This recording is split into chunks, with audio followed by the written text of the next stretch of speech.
इस 5 दिवसीय सत्र में ये बताया जाएगा कि किस प्रकार से मनुष्य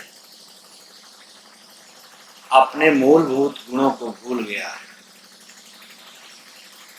क्या करने आया था और क्या करने लगा, किधर को जाना था और कहाँ जा रहा है, और कैसे संसार में रहना था और किस प्रकार से रहना। जब प्रभु की चर्चा होती है तो प्रभु के विषय का ज्ञान नहीं होता, और जो धर्म कर्म कहा बढ़ा है उसका पहले ज्ञान नहीं है कि कैसे बढ़ा है और वो होता क्या है। धर्म क्या है मनुष्य का और कर्म क्या है,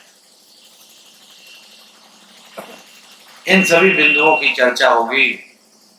और भक्ति और प्रेम और भक्त और संतों का मार्ग क्या है और क्या उसमें करना होता है, कैसे हम अपने को उसमें ढाल सकते हैं, हमारी रहनी कैसी हो, गहनी कैसी हो और करनी कैसी। करनी को हम देखते हैं मगर उस पर विचार नहीं करते, गहनी को हम विचार नहीं करते, क्योंकि जो हमें बताया जाता है उसको हम ग्रहण ही नहीं करते। बहुत कम मात्रा में, बहुत कम से कम लोग कोई चीज को ग्रहण करते हैं। ग्रहण करना वो है जो बात एक बताई गई उसको आजीवन तुम न भूलो, ये ग्रहण करना। और करनी ये है कि जब उस बात को तुम अपनी करनी में करने लगो। और रहनी वो है जिसमें तुम्हारा रहन सहन उसके जैसा हो जैसा बनना चाहते हो। भक्त बनना चाहते हो, प्रेमी बनना चाहते हो, तो उसकी क्या रहनी है, कैसा रहना चाहिए उसको, कैसे बर्ताव हो, क्या खान पान हो, क्या विचार हो, क्या चिंतन हो, कैसी बैठक हो, क्या आचरण हो। लोग संसार के आचरणों को देखकर बोलते हैं फला आदमी चरित्रवान है और फला चरित्रहीन है, किंतु कभी विचार नहीं करता है भक्त और भक्ति का चरित्र क्या है, कैसा आचरण होना चाहिए और किस प्रकार से करनी को हमें ग्रहण करना चाहिए। ये सब चीजें जब हम विचारों में लाएंगे, इन सब चीजों को जब हम विचार में लाएंगे और ग्रहण करने लगेंगे, और जब ग्रहण करने लगेंगे तो हमारा आचरण बदल जाएगा। चरित्रवान कोई तब बनता है जब चरित्र में कोई उज्जवल वस्तु आ जाए, उज्जवल चीज आ जाए, उज्जवल बात आ जाए, उज्जवल आचरण आ जाए। और कोई भी उज्जवलता परमात्मा के बिना नहीं हो सकती, और कोई भी बात परमात्मा के बिना परमार्थ नहीं कहला सकती।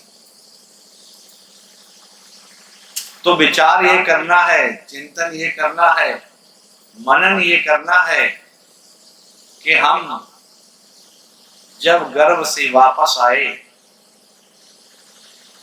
पहले जन्म हुआ होगा, कहीं कुछ भी हुआ हो, लेकिन पुनः जब गर्भ की प्रवेश करके गर्भ में फिर से वापस आए तो हमारा आचरण कैसा था, और जब आचरण कैसा था इस पर जब हम विचार करेंगे तो क्या पाएंगे। नवजात शिशु किसी से ईर्ष्या नहीं करता। विचार कर, एक एक बिंदु पर विचार कर। नवजात शिशु को किसी से ईर्ष्या नहीं होती, और प्राणी मात्र को किसी न किसी से ईर्ष्या जरूर होती। वो किसी से चिढ़ता नहीं है, लेकिन मनुष्य चिढ़ जाता है। कभी बेटा बाप से चिढ़ जाता है, कभी बाप बेटे से चिढ़ जाता है। इसका आप लोग अनुभव करते हैं।